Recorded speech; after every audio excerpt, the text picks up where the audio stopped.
Nós estamos no último capítulo de Mateus, Mateus 28. 2 anos estudando, graças a Deus, foi um tempo de muito aprendizado. Graças a Deus. Vamos orar?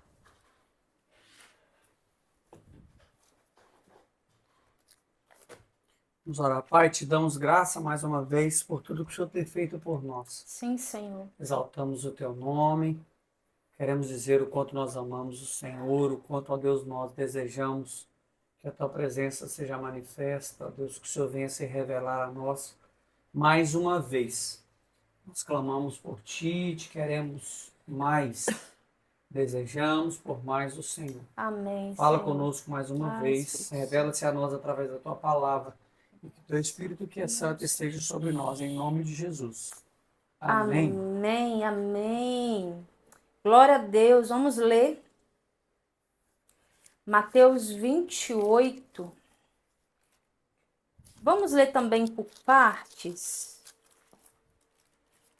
Aqui vai falar da ressurreição de Cristo. Nós estudamos Mateus, primeiro capítulo, nós vemos Mateus, foi o discípulo Mateus que escreveu. Ele era cobrador de impostos, então nós vemos em todo o decorrer do livro, Mateus sendo um homem de governo, ele mostrando Jesus como rei, o rei dos judeus, o rei celestial, que veio e voltará para reinar neste mundo, reinar as nações e governar a terra. E vai fazer tudo novo de novo, porque ele faz nova todas as coisas. Então Mateus vem trazendo Jesus, mostrando Jesus como rei. Então vamos ler o verso 1 de Mateus 28. E no fim do sábado, quando já despontava o primeiro dia da semana, Maria Madalena e a outra Maria foram ver o sepulcro. Então Cristo, aqui nós sabemos já que Cristo ressuscitou no primeiro dia da semana, no domingo. E que através da sua ressurreição trouxe um novo começo. Aqui é um novo começo, gente.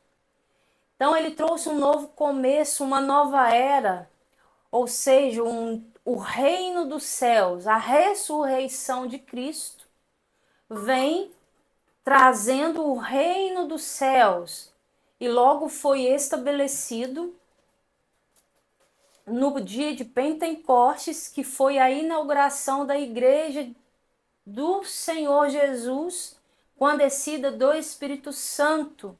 Então ele vem trazendo essa nova era, esse novo tempo, esse novo começo, através da sua ressurreição. E nós vemos aqui Maria Madalena e a outra Maria indo no sepulcro. Nós temos muito que aprender com essas Marias. As Marias que se derramavam, as Marias que ficaram na cruz até o último momento, aos pés da cruz até o último momento, a Maria que ungiu Jesus, as Marias que lavaram os pés de Jesus com choro. Então nós temos muito que aprender com essas Marias.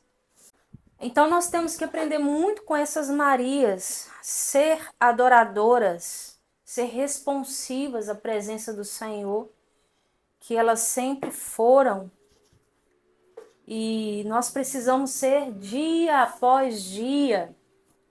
Com relação a ser responsivo, nós vimos esses dias, eu até compartilhei hoje, Vanessa, sobre o Judá Bertelli, dele falando da adoração. Adoração extravagante mesmo que ele estava falando ali. E essas Marias aqui, elas têm essa característica dessa adoração extravagante. Adoração sem reservas. Então nós temos muito que aprender com elas. Verso 2. E eis que houvera um grande terremoto, porque um anjo do Senhor descendo do céu, chegou, removendo a pedra da porta, e sentou-se sobre ela. E eis que um grande terremoto aconteceu. Nós vemos o terremoto acontecendo quando Jesus morreu, entregou o seu espírito ali. E nós vemos novamente um novo terremoto, um outro terremoto acontecendo na ressurreição de Jesus. Mais uma vez, mostrando que a base da rebelião de Satanás foi abalada pela ressurreição do Senhor. Uau. Então, esse terremoto aqui são específicos, mostrando a base da rebelião de Satanás, que foi abalada pela ressurreição do Senhor. Assim como nós vemos. Vamos ler agora dos versos 3 ao verso 7. E o seu aspecto era como um relâmpago, e as suas vestes brancas como a neve. E os guardas, com medo dele, ficaram muito assombrados e como mortos. Uau! E o anjo respondendo disse às mulheres: Não tenhais medo, pois eu sei que buscai a Jesus, que foi crucificado. Ele não está aqui porque já ressuscitou, como havia dito. Vinde e vede o lugar onde o Senhor jazia. E depois, imediatamente, e dizei aos seus discípulos que já ressuscitou dentre os mortos. E eis que ele vai adiante de vós para a Galiléia. Ali o vereis. Eis que eu vou-lo tenho dito. Alguém viu aí o vídeo que nós falamos da última aula sobre Pilatos? Tem exatamente esse relato aqui dos guardas com medo dele. Ficaram muito assombrados e como mortos. Eles foram ao chão, desmaiaram, teve um apagão neles naquele exato momento, com medo, assombrados. Assombrados aqui não é de assombro, assombração, mas é maravilhados e como mortos.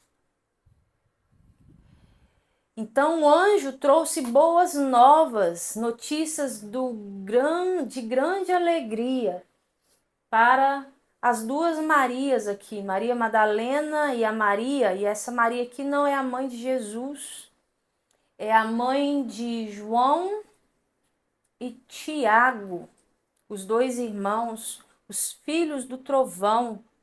O Rei Celestial começou o seu ministério na Galileia dos gentios, que nós podemos ver aqui no verso 7, que depois imediatamente dizei aos seus discípulos que já ressuscitou dentre os mortos, e eis que ele vai adiante de vós para a Galileia. Então nós vemos que Jesus começou o seu ministério na Galileia dos gentios, ele não começou em Jerusalém, a cidade santa da religião judaica. E também nós podemos ver que após a ressurreição dele, ele foi mais uma vez, outra vez para Galileia e não para Jerusalém. Já a sua vinda, a sua segunda vinda, ele pisará direto em Jerusalém. Então, ele mais uma vez decide e vai para a Galileia, onde que Jesus começou o seu ministério. Jesus aqui mais uma vez nos mostra que ele, como Rei Celestial ressurreto, tinha abandonado completamente o judaísmo, a religião, o judaísmo. E abandonado aqui por um tempo, viu, gente?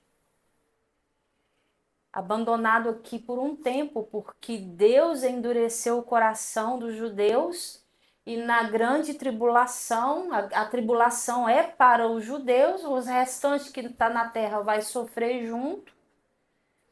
aqueles que aderirem ao governo do anticristo, as nações que aderirem vai sofrer junto, porque vão estar aqui ainda na terra, mas a grande tribulação, a tribulação, ela é para os judeus. E por isso que ele abandonou por um tempo, um determinado tempo. E ele começou aqui uma nova era para a economia neotestamentária de Deus.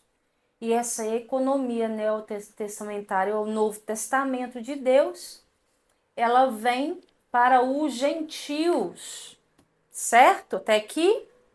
Vamos ler do verso 8 ao verso 13 agora. E saindo elas apressadamente do sepulcro, com temor e grande alegria, correram a anunciá-lo aos seus discípulos. E indo elas a dar novas aos seus discípulos, eis que Jesus lhes sai ao encontro, dizendo: Eu vos saúdo. Elas, chegando, abraçaram seus pés e o adoraram. Então Jesus disse: Não temais, ide dizer a meus irmãos que vão a Galileia, e lá me verão. Uau!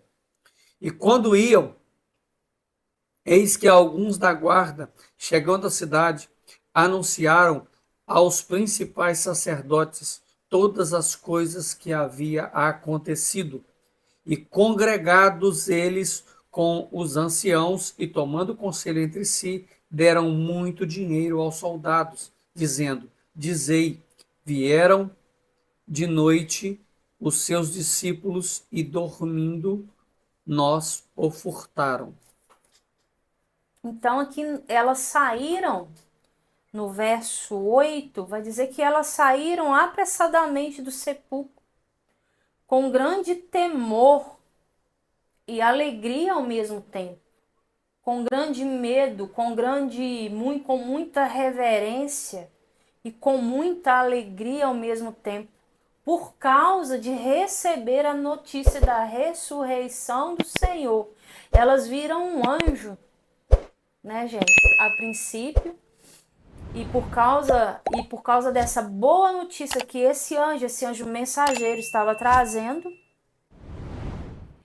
elas tiveram muito temor, muito medo e muita alegria ao mesmo tempo, porque se cumpriu aquilo que o Senhor tinha falado, aquilo que Jesus falou, que no terceiro dia ele ressuscitaria. Então Jesus aparece para elas e elas abraçam eles e os pés dele e o adoram. Isso é uma adoração extravagante, sabendo que Jesus estava ali presente, ressurreto. Ela logo lança aos pés de Jesus, abraça os pés de Jesus, as duas, e o adoram. Então, nós temos muito que aprender com essas Marias, gente, acerca da adoração sem reserva, a adoração extravagante. No verso 13, diz a palavra que sai da boca dos líderes religiosos aqui era uma mentira. E essa mentira que, como diz a Bíblia, ela repercute, ela está lá até hoje. Parece muito com um governo que nós temos aí, que diz o seguinte, que uma mentira bem falada e anunciada repetidas vezes torna-se uma verdade que não é verdade, mas é uma mentira. Então, eles usaram essa tática que ide e falai que os discípulos deles vieram e roubaram o seu corpo, e essa mentira está lá até hoje. E aqui mais uma vez nos mostra o mais baixo padrão e a falsidade dos religiosos da época. A que ponto os sacerdotes chegaram de saber ter a notícia que Jesus ressuscitou, e eles, para proteger a reputação dele, É. eles lançam uma mentira que repercute até hoje e tá aí até hoje. Vamos ler o verso 14? Verso 14. E se isto chegar a ser ouvido pelo presidente, nós o persuadiremos e vos poremos em segurança. Que presidente é esse aqui? É o Pilatos. É o Pôncio Pilatos. Então, os fanáticos religiosos malignos, porque eles estavam sendo usados por Satanás, persuadiram os políticos, também malignos, a continuar com a falsidade. Então, se a notícia chegar ao presidente, que presidente é esse? Pôncio Pilatos. E vai dizer o verso 15. E eles, recebendo o dinheiro, fizeram como estavam instruídos. E foi divulgado esse dito entre os judeus até os dias de hoje. Então, para muitos hoje, quando você chega em Israel, eles vão dizer que isso que aconteceu foi mentira, que Jesus não ressuscitou, que os discípulos dele, uns reconhecem que Jesus era profeta, e outros falam que os discípulos dele foram lá e roubaram o corpo e falaram que Jesus tinha ressuscitado. Outros nem conhecem o nome de Jesus, mas também nós vemos hoje lá judeus convertidos a Cristo. Também, por isso que o endurecimento do coração dos judeus foi em parte. Não foi os judeus todos que ficaram com o coração endurecido. Então, a mentira relacionada à ressurreição do Senhor foi muito divulgada, assim como os rumores com respeito aos seus seguidores e à sua igreja após a sua ressurreição também. Vamos abrir Atos 24 para a gente ver um pouquinho. Atos 24. Atos 24, versos de 5 a 9.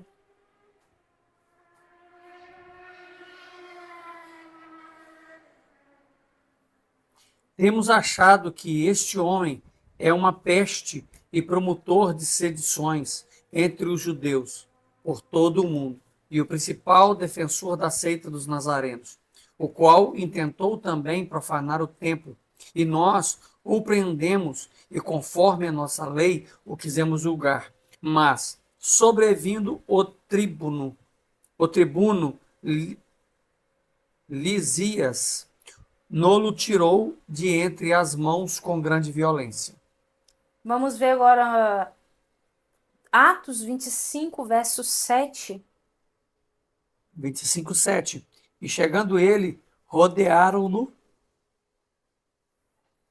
E chegando ele, rodearam-no os judeus que haviam descido de Jerusalém, trazendo contra Paulo muitas e graves acusações que não poderiam provar.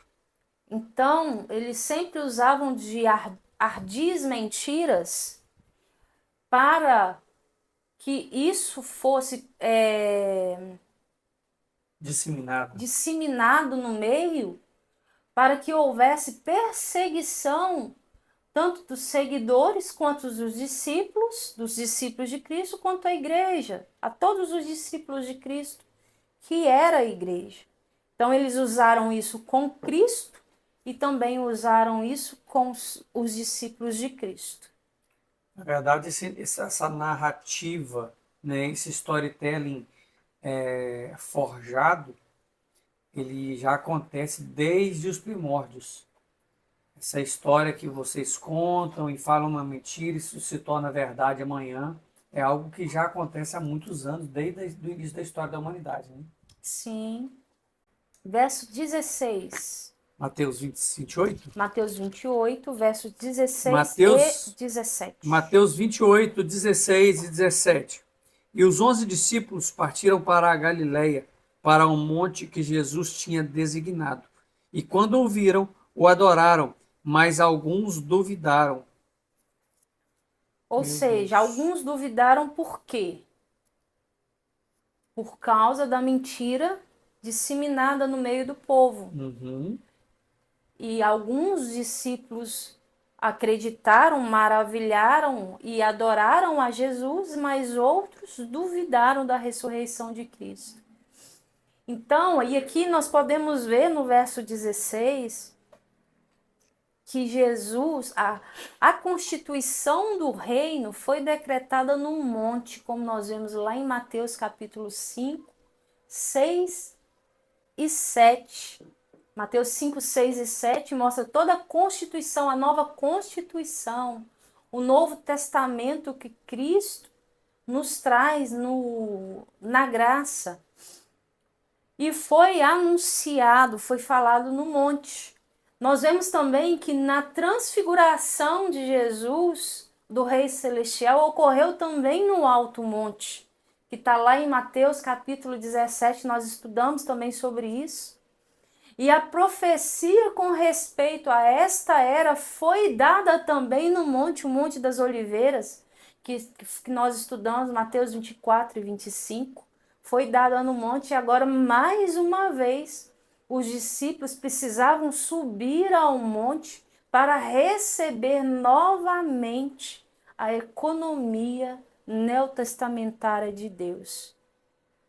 Qual era o plano, qual era o projeto disso tudo? E nós vamos falar um pouquinho aqui sobre isso. Então, nós podemos observar que somente no alto do monte podemos receber e ver claramente a economia do Novo Testamento. Nós só podemos compreender, gente, a palavra do Senhor no monte. E o monte hoje pode ser o nosso quarto, está lá em Mateus 6,6. Está lá em Mateus 6,6. Pode ser também um monte aí que tem na sua cidade. Na minha caminhada com Cristo, durante anos eu subi ao monte para falar com o Senhor. Colho hoje frutos disso, dessas idas ao monte.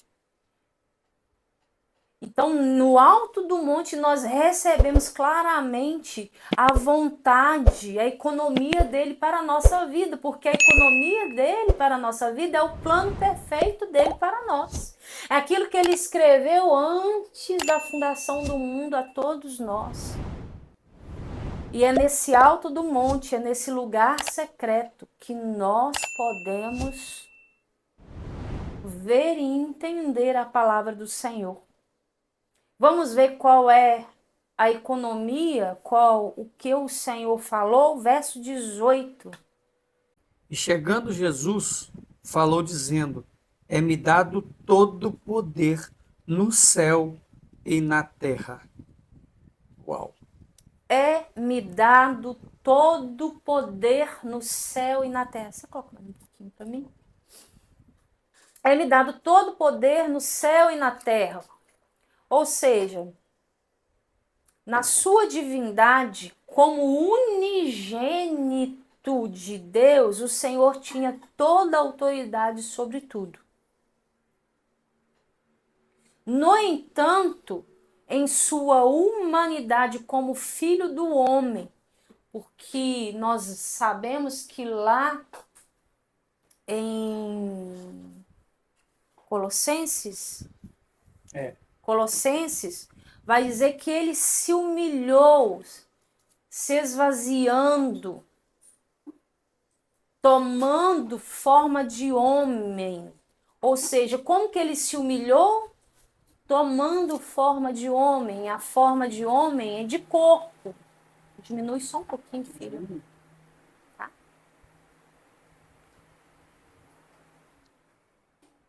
Em Filipenses 2. Filipenses 2, de 6 a 11, vai dizer sobre isso. Isso aí. Ele não considerou que a sua igualdade com Deus era algo que deveria ser usado como vantagem. Ele se humilhou, ele se esvaziou, tomando forma de homem.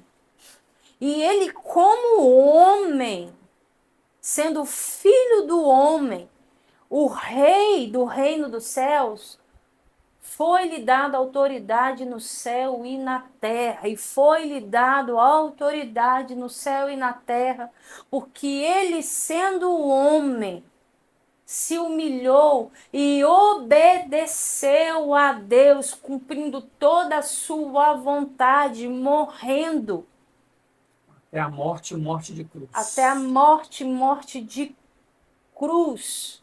E depois de cumprir toda a vontade, quando ele diz que me dado todo o poder no céu e na terra, na verdade aqui ele está retornando, voltando ao estado original, assim como em Gênesis 1:1, quando ele dizia, quando Deus falava, haja luz e houve luz.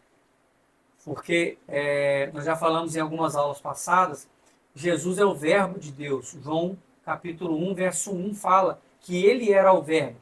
E por ser verbo, quem agia no princípio de todas as coisas era o próprio Cristo. Então, quando ele diz, me dado todo o poder no céu e na terra, literalmente ele está dizendo assim, eu agora voltei ao meu estado original. Eu não sou mais homem. Eu não sou Jesus Cristo. A partir de agora eu sou Cristo Jesus. Exatamente. E essa oração, a oração que ele faz sendo homem, que está lá em João 17, verso 5, essa oração dele, para mim, gente, depois vocês leem o capítulo 17 de João todinho, vai falar assim, agora glorifica-me tu, ó Pai, junto de ti com aquela glória que tinha contigo antes que o mundo existisse. Jesus pedindo, eu me humilhei, eu me esvaziei, me tornei forma de homem. Agora, Pai, me glorifica de novo, com a glória que eu tinha antes junto de ti, antes que o mundo existisse. Porque Jesus, ele morreu quando o mundo existiu. Logo que o mundo existiu, Jesus morreu por causa do pecado do homem. Assim, aquela ovelha, aquela morta ali para tapar o pecado de Adão e Eva, já era a tipificação, a tipologia da morte de Jesus ali. Então, por isso que essa oração glorifica-me com a glória que eu tinha antes, junto contigo, antes que o mundo existisse. Então, Jesus, sendo homem, ele obteve toda a autoridade, sendo obediente até a morte, morte de cruz. Por isso que foi-lhe dado como homem toda a autoridade no céu e na terra. E nós vimos que depois dele ressurreto ainda no céu, ele é chamado como Filho do Homem. Vocês querem ver novamente? Está lá em Atos. Atos 7.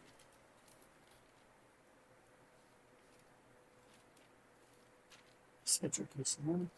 56. E disse, eis que vejo os céus abertos e o Filho do Homem está em pé, à mão direita de Deus. Isso aqui é a oração, é a fala de Estevão, as últimas falas dele no discurso dele, falando. Aí ele diz isso aqui, eu vejo os céus abertos e o Filho do Homem que está em pé, à mão direita de Deus. Vamos ler Efésios 1, dos versos 20 a 23? Efésios 1, dos versos 20 a 23. Efésios 1. 20 a 23. Que manifestou em Cristo, ressuscitando-o dentre os mortos e pondo-o à sua direita nos céus, acima de todo principado e poder e potestade e domínio, e todo nome que se nomeia, não só nesse século, mas também no vindouro, e sujeitou todas as coisas aos seus pés, e sobre todas as coisas o constituiu como cabeça da igreja. Ou seja, essa autoridade que Jesus recebeu através da sua morte e ressurreição. Aleluia! Aleluia! Vamos ver o verso 19. Portanto, ide fazer discípulo de todas as nações, batizando-os em nome do Pai, do Filho e do Espírito Santo. Então, uma das primeiras coisas, o que ele fala? Ide. Primeira coisa que nós precisamos fazer, todo cristão, é o ide, fazer discípulos. Ide como? Anunciar o evangelho, pastorear ovelhas. Se Deus te chamou para pastorear ovelhas, você está completando o seu você está Completando o seu id. completando o seu id. Cumprindo o seu propósito. Isso, fugiu da minha palavra. Cumprindo o seu propósito. Então, fazei discípulos de todas as nações, batizando-os em nome do Pai, do Filho e do Espírito Santo, com toda a autoridade.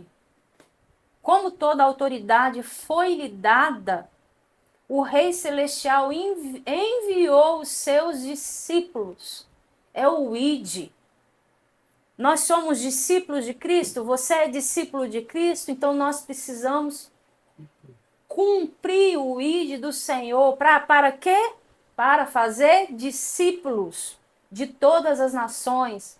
E eles vão com que autoridade?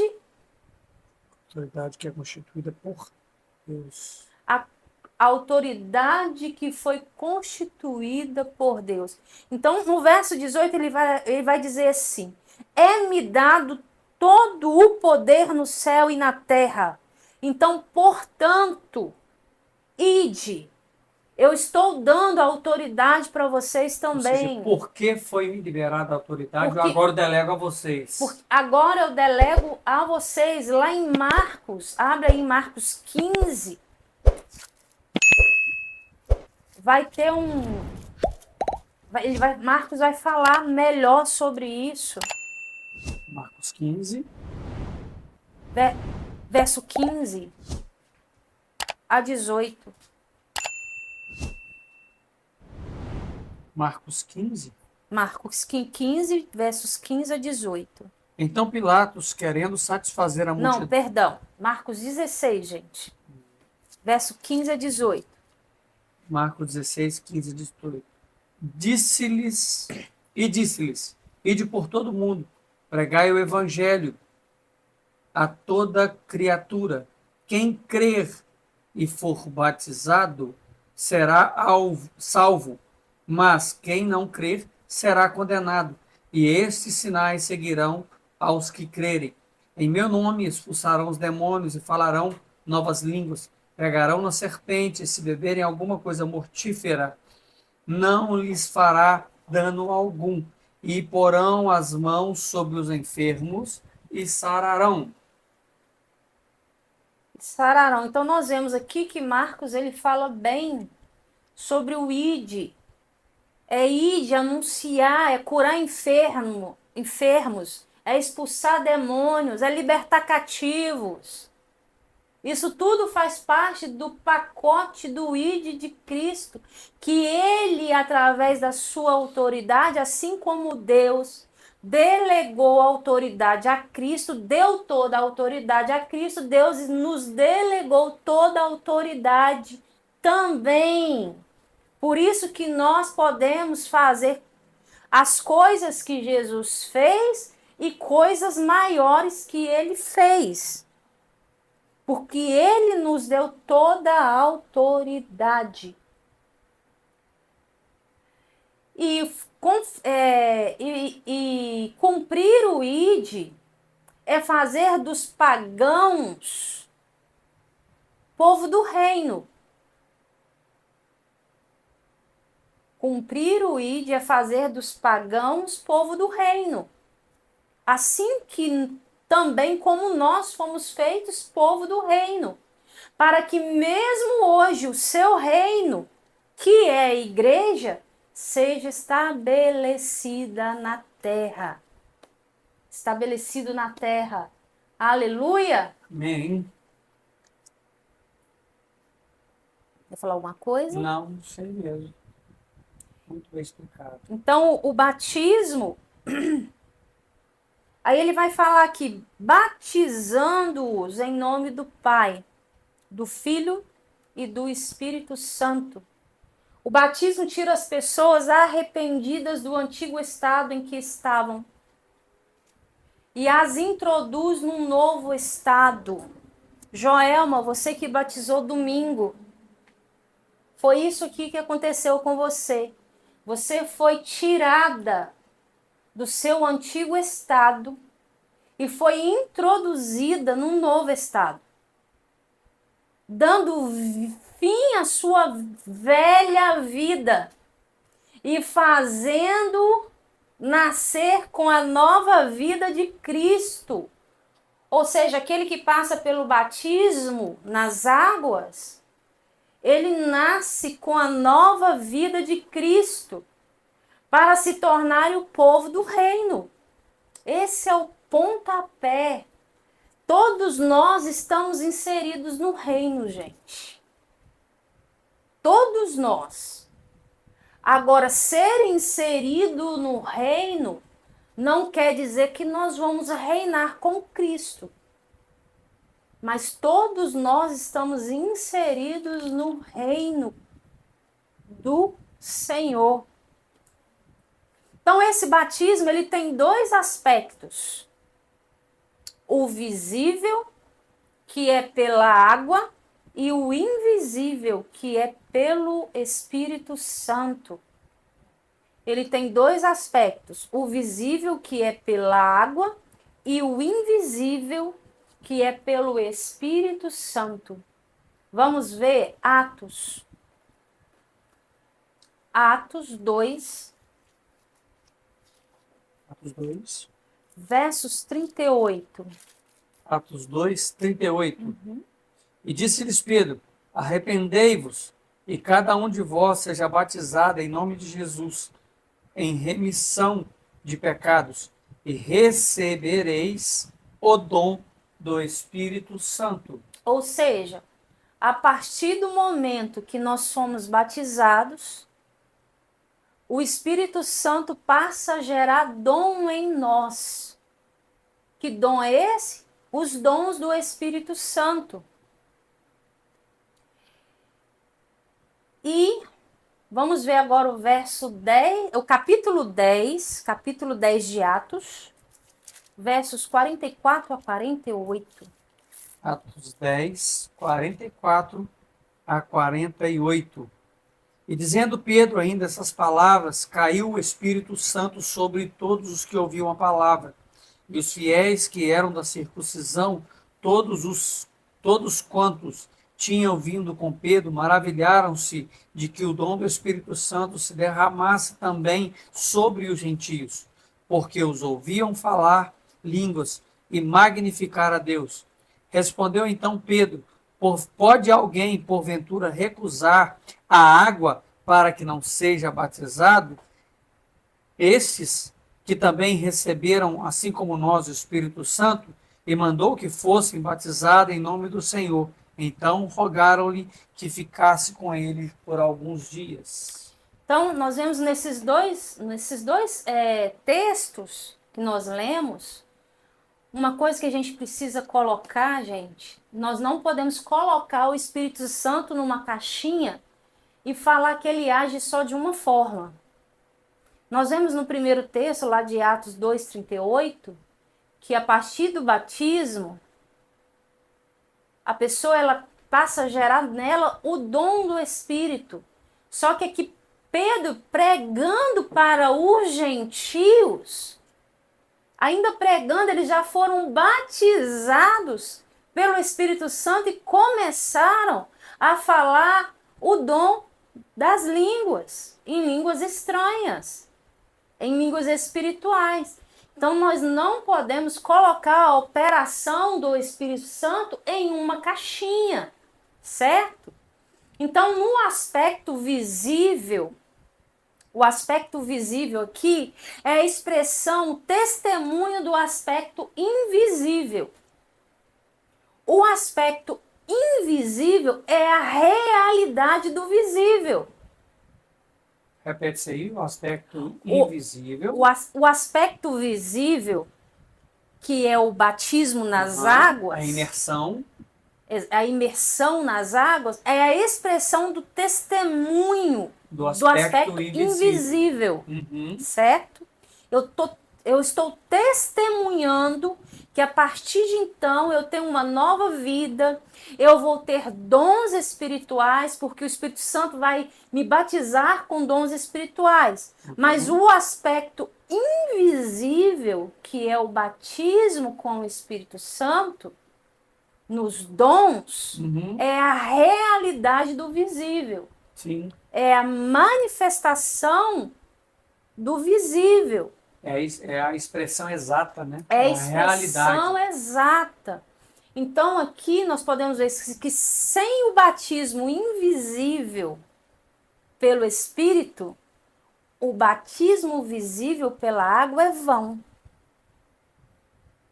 Sem o batismo invisível pelo Espírito, o batismo visível pela água é vão.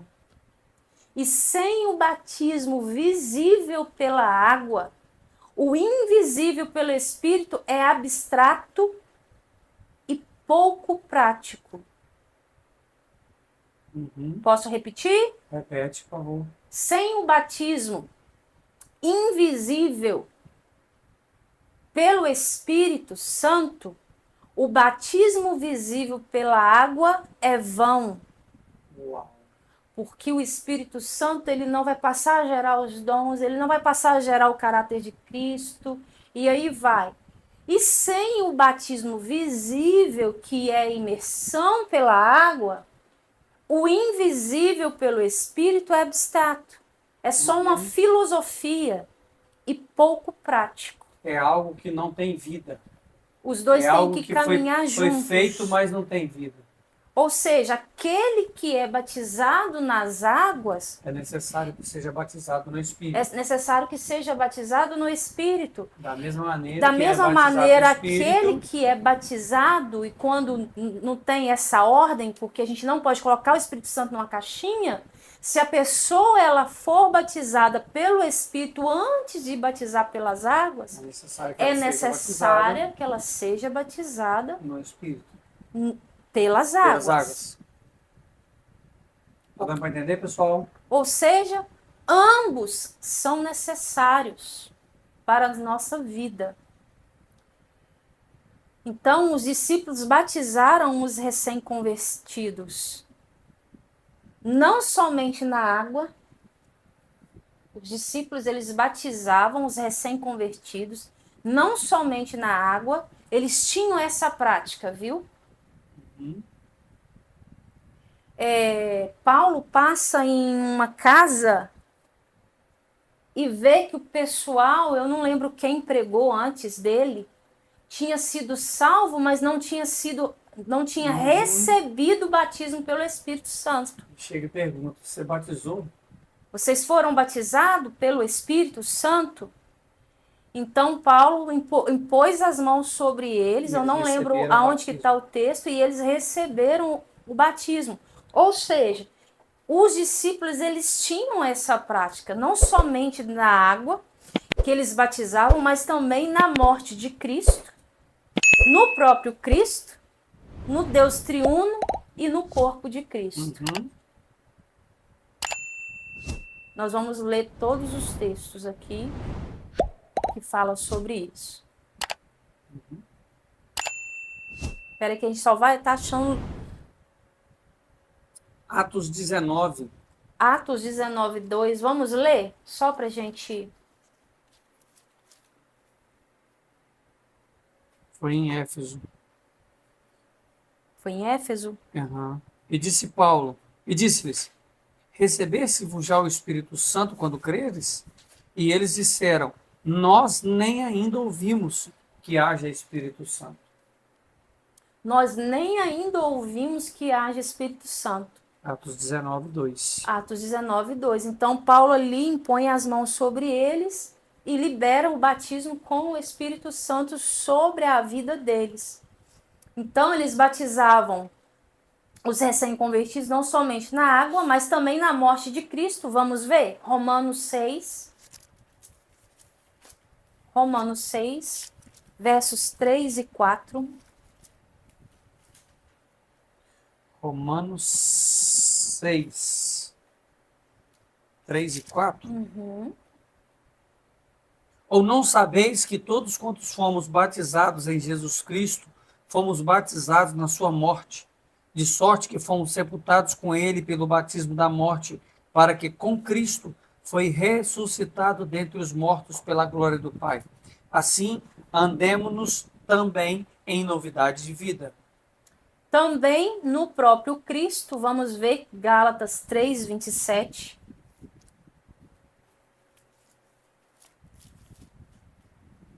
Gálatas 3. Verso 27. Porque todos quantos fostes batizados em Cristo, já vos revestistes de Cristo. Mas também no Deus triuno e no corpo de Cristo. Vamos ver 1 Coríntios 12, 13. 1 Coríntios 12, verso 13. Pois todos nós fomos batizados em um espírito, formando um corpo, quer judeus, quer gregos, quer servos, quer livres, e todos temos bebidos de um espírito. Então, os discípulos batizavam os recém-convertidos na água, na morte de Cristo, no próprio Cristo, no Deus triuno e no corpo de Cristo. A água que representa a morte de Cristo com o seu sepultamento pode ser considerado um túmulo no qual termina a antiga história dos que foram batizados. É isso que nós pregamos, né, gente? É isso que nós ensinamos.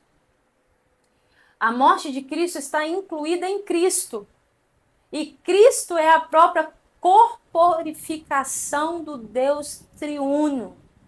O corpo de Cristo é a corporificação do Deus triuno. Vamos abrir Colossenses 2:9.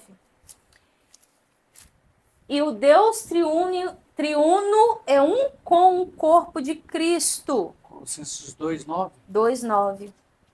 Colossenses 2:9. Porque nele que é em Cristo, habita corporalmente toda a plenitude da divindade. Então, quando Cristo, gente, vier reinar aqui durante 1000 anos, a Trindade, o Deus triuno, estará no corpo glorificado de Cristo, porque o Deus triuno habita no corpo de Cristo. Então, nós vimos que o Deus triuno é um corpo, é um com o corpo de Cristo, certo? E o corpo aqui, gente, é o corpo mesmo, corpo glorificado, certo?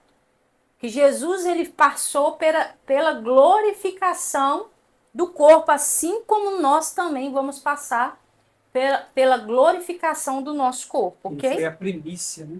Ele foi a primícia.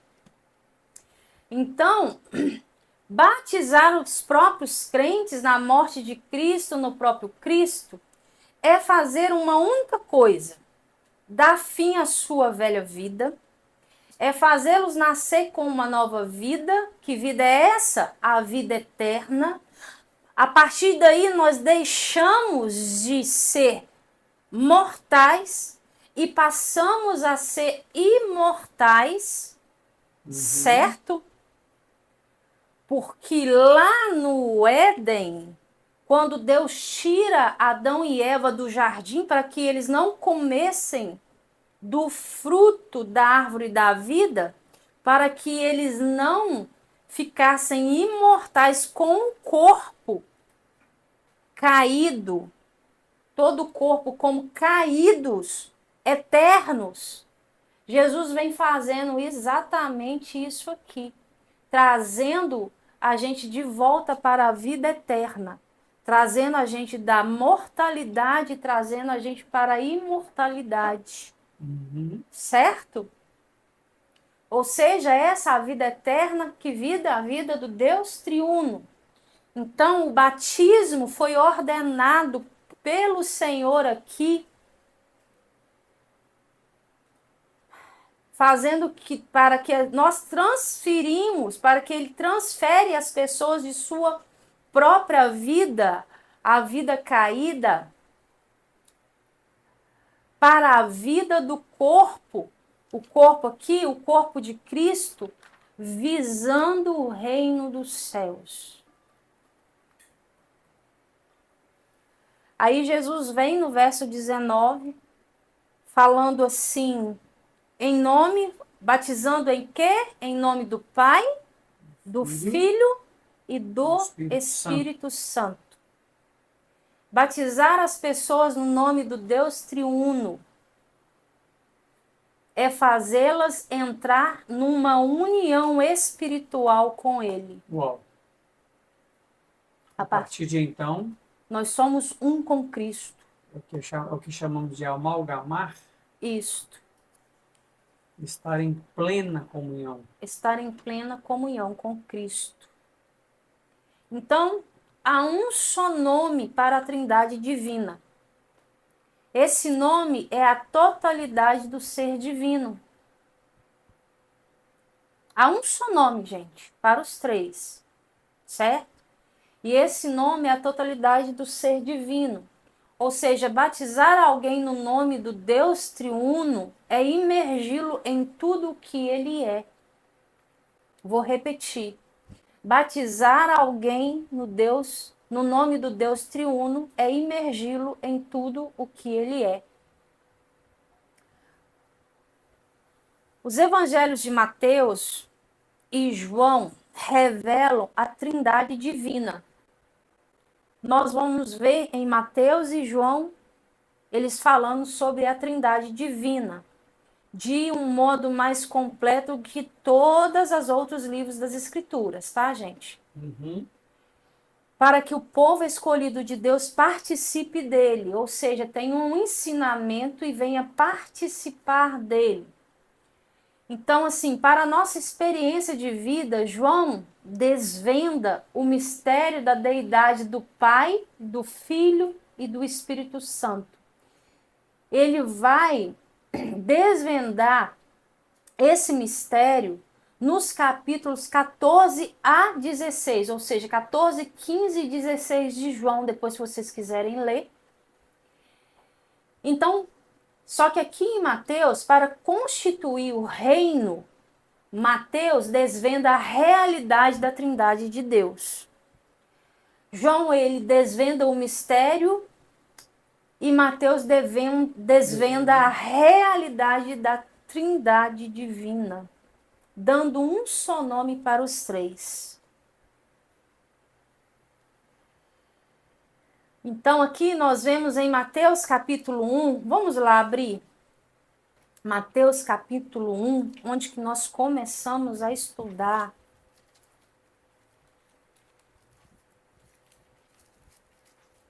Vocês lembram, Valmir e Vanessa, da aula 1? 2h30, no versículo 1.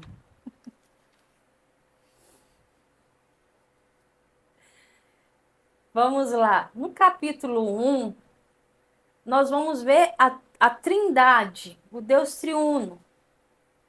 Nós vamos capítulo 1, verso 18. Ora, o nascimento de Jesus Cristo foi assim, que estando Maria, sua mãe, desposada com José, antes de se ajuntarem, achou-se ter concebida do Espírito Santo. Ou seja, nós vemos o Deus Espírito Santo, o Espírito. Versos 18 também vai nos revelar Cristo, também o Filho. E no verso 23 vai nos revelar Deus Pai. Uhum. Vamos ler o verso 23? E eis que a virgem conceberá e dará à luz a um filho, e chamarão o seu nome Emanuel, que traduzindo é Deus conosco. Então nós vemos o Deus triuno presente para gerar o homem, Jesus. Certo? Vamos ler o verso 21. E dará à luz a um filho, e chamarás o teu nome Jesus, porque ele salvará o seu povo dos seus pecados. Bom, Então, ou seja, salvar dos pecados é arrancar do inferno. é arrancar do inferno. Nós fomos arrancados do inferno. Todos nós. Porque nós fomos tirados da condenação da morte. Nós deixamos de ser mortais e nós passamos a ser imortais.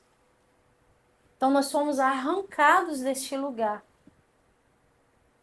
Certo? Então nós vemos o Deus triuno presente para gerar o Filho, o homem Jesus, que como Jeová, o Salvador e Deus conosco, é a própria corporificação do Deus triuno. No capítulo 3 também de Mateus, nós vemos aqui no batismo de Jesus, vem nos apresentar também o Deus triuno, nos apresenta a cena na qual o filho estava em pé na água para ser batizado, o Espírito Santo veio em forma de pomba. E nós vemos a palavra de Deus audível sendo falada. Este é meu filho amado, a quem me comprazo. Então nós vemos aqui em Mateus 3, de 16 a 17. Então nós vemos tudo isso em todo o livro de Mateus. Mateus mostrando Deus triuno. Nós vemos no Monte da Transfiguração. Nós vemos em todo o livro de Mateus.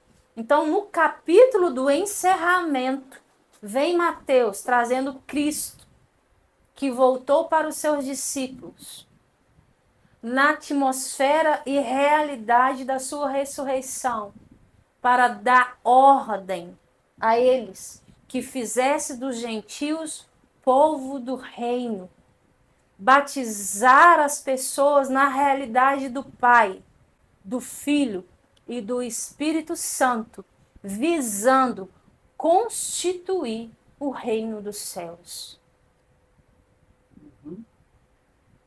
E assim como nos capítulos primeiro, quando nós lemos lá que vai falar assim, Deus conosco, Mateus vem trazendo isso também no verso 20, que nós vamos ler daqui a pouco. Mas antes disso, abre 1 Coríntios. 1 Coríntios. Capítulo 15, verso 50. O reino dos céus não pode ser constituído, formado de seres humanos, de carne e sangue. E agora digo isto, irmãos, que a carne e o sangue não podem herdar o reino de Deus, nem a corrupção herdar a incorrupção. Ou seja, o batismo ele traz essa realidade. Nós nascemos, somos batizados pelo Espírito, caminhamos no Espírito e precisamos ser homens e mulheres espirituais, não carnais. Ou seja, o reino dos céus não pode ser constituído, não pode ser formado de seres humanos de carne e sangue. Somente pode constituir-se de pessoas imersas na união com o Deus triuno.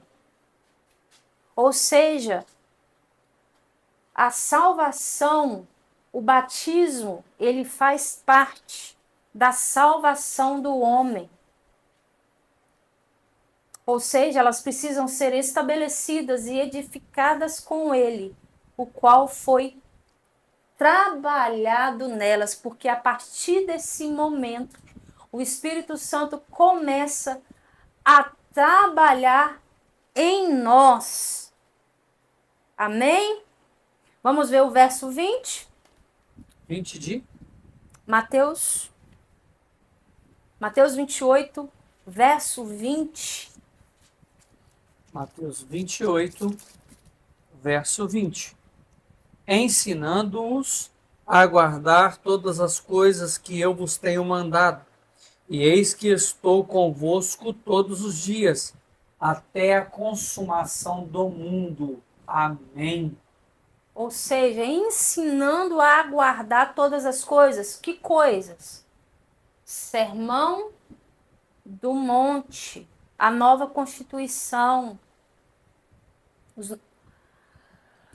Ou seja, além de batizar as pessoas, precisamos ensinar os crentes a guardar tudo o que o Senhor ordenou. E aqui nós vemos ele chamando, e eis que eu estou convosco todos os dias. Mateus começa falando do Deus Emanuel, Deus conosco. E ele termina falando do Deus Emanuel, o Deus conosco. Ele prometeu que em sua ressurreição estaria conosco todos os dias, com toda a autoridade, até a consumação do mundo, dessa era, até o fim desta era. Entre os 4 evangelhos aqui, gente, a ascensão do Senhor só é registrada por Marcos e Lucas.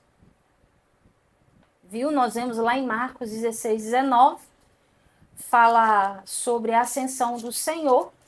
Em Lucas também, 24, 51, fala sobre a ascensão do Senhor. Marcos 16, 19. Ora, o Senhor, depois de ter falado, foi recebido no céu e assentou à direita de Deus. E Lucas 24, 51. Lucas 24, 51.